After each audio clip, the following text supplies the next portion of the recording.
हाँ, तो भई हमारी गैलरी में चिड़िया ने बना लिया था एसी के आउटलेट की तरह घोंसला, और जिसकी वजह से हमें एसी साफ़ करने में काफ़ी प्रॉब्लम हो रही थी।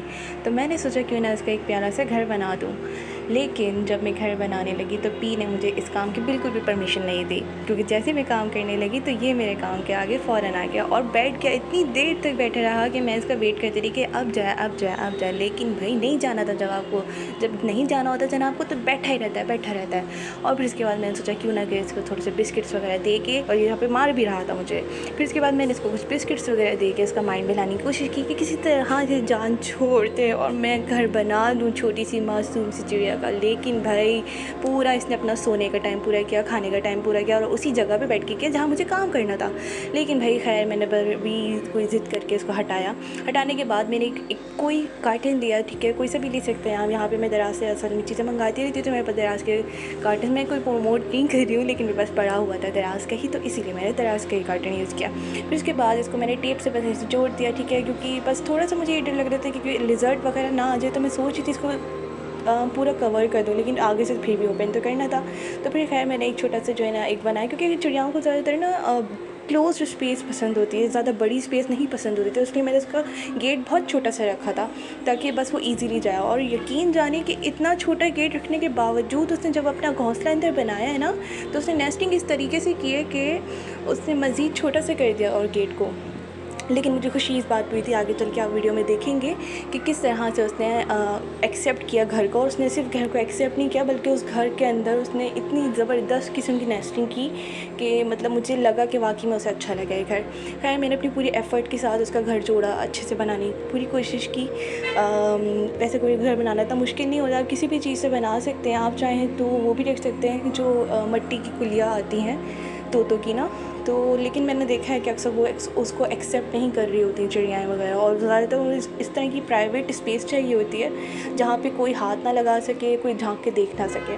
तो कोशिश तो मैंने ये की थी कि इसको ऊपर की जगह पर ही लगाऊं जहाँ पर इसने अपना खुद से घोंसला बनाया था, लेकिन उसने उसी की साइड पे मैंने कहीं लगा दिया था घर बना के। तो घर मेरा आइडिया यही था कि एक झोपड़ी टाइप का प्यारा से घर इसका मैं बनाऊँ।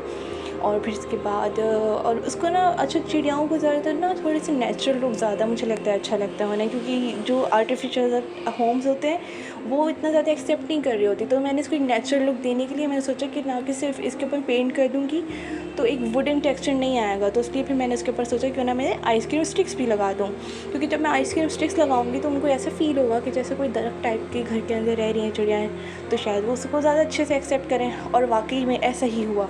जब मैंने इसके ऊपर आइसक्रीम स्टिक्स लगाई तो ये बहुत ही वुडन टेक्सचर का घर लुक दे रहा था, जैसे कि किसी दरख्त के ऊपर हो, तो इसलिए चिड़िया को पसंद भी आया।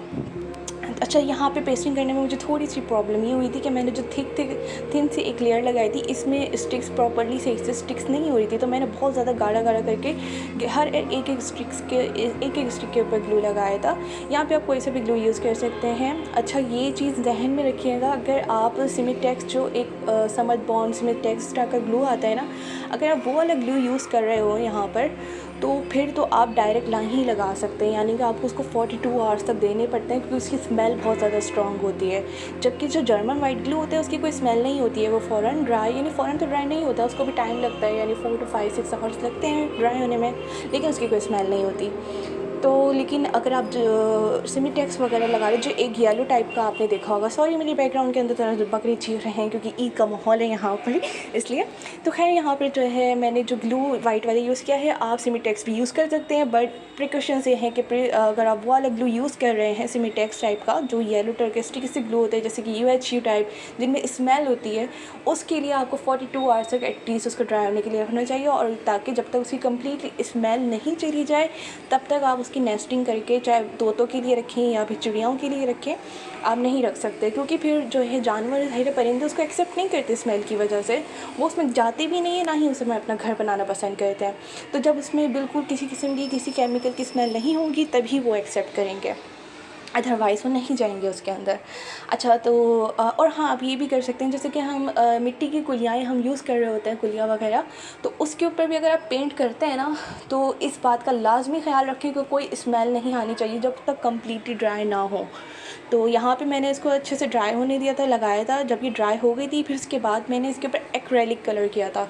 आप चाहें तो ऑयल पेंट भी कर सकते हैं, लेकिन ऑयल पेंट में ना ये मसला होता है कि ड्राई होने में बहुत ज़्यादा टाइम ले रहा होता है, और इतना ज़्यादा टाइम मेरे पास था नहीं, तो इसलिए मैंने यहाँ पे एक्रेलिक पेंट यूज़ किया। अच्छा, एक्रेलिक पेंट के यूज़ करने का फ़ायदा ये है कि एक तो आप इसको थिन कर सकते हैं, थिन करने की वजह से ना आप ईज़िली इसको अप्लाई कर सकते हैं, जल्दी जल्दी से अप्लाई हो जाता है। तो मुझे तो एक्रेलिक कलर बहुत ज़्यादा पसंद है, और बजाय इसके कि आप पोस्टर कलर्स या ऑयल पेंट यूज़ करें, एक्रेलिक मेरा फेवरेट है। और एक्रेलिक ईज़ी टू यूज़ भी है। इसको आप ग्लू के अंदर भी मिक्स कर सकते हैं, पानी के अंदर भी मिक्स करके इसकी कंसिस्टेंसी को मैनेज कर सकते हैं। अच्छा, सेकेंडली ये चीज़ कि जब हमने इसके ऊपर पेंट कर दिया, तो पेंट करने के बाद हमें इसके ऊपर करना था वार्निश। अच्छा, वार्निश में जो है ना 2 तरह की वैसे यूज़ कर रही होती हूँ। एक मेरे पास होती है केरोसिन ऑयल वाली, जिसके अंदर हम कंसिस्टेंसी देखते हैं कि इसको थिक करनी है या फिर थिन करनी है, तो उसमें मैं कर सकती हूँ, जिसको हम वुड वार्निश भी कहते हैं बेसिकली। ज़्यादातर ना वो इसी नेम से आ रही होती है, बहुत सारी डिफरेंट ब्रांड्स की होती है। तो वो मैं आजकल यूज़ नहीं कर रही हूँ क्योंकि गर्मी इतनी है और बहुत ज़्यादा टाइम लेती है वो ना ड्राई होने में। तो इसलिए एक आता है लेकर स्प्रे आता है, वो बहुत ज़बरदस्त होता है और वो फास्ट ड्राई होता है। उसकी क्वालिटी अगर मैं आपको बताऊँ तो उसके results as compared to wood varnish बहुत ज़बरदस्त होते हैं और जल्दी भी ड्राई होता है वो। तो जब भी आप अगर एक्रेलिक के साथ उसके ऊपर शाइनी ग्लॉसी सा लुक देना चाह रहे हैं, तो मैं यही रिकमेंड करूँगी कि आप लोग वो लेकर स्प्रे ज़रूर ट्राई कीजिएगा। अच्छा, तो ख़ैर मैंने यहाँ पे लेकिन वो किया नहीं यूज़। वैसे मैं एक्रेलिक पेंट्स के ऊपर करती हूँ जब भी मैं पॉट्स वगैरह के ऊपर पेंटिंग वगैरह कर रहे होते हैं।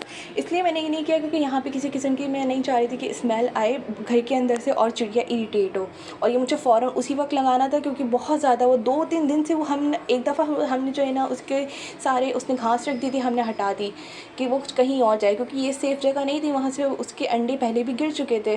तो फिर उसके बाद हमने हटाई, वो दोबारा आ गई दूसरे दिन, फिर दूसरे दिन दोबारा हटाई तो तीसरे दिन दोबारा आ गई।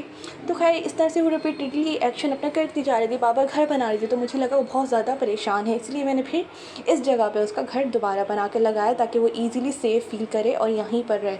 और यकीन जाने ये घर लगाने के बाद ना उसने दोबारा उस जगह पर AC के आउटलेट की तरह दोबारा घर नहीं बनाया, यानी कि उसको ये वाला घर इतना ज़बरदस्त पसंद आया। तो मैं यही रिक्वेस्ट करती हूँ कि यार परिंदों के लिए तकरीबन आप लोग जो है ना अपने घरों के बाहर पानी के प्याले और कुछ खाने पीने को छोटे छोटे से घर बना के ज़रूर रखा करें।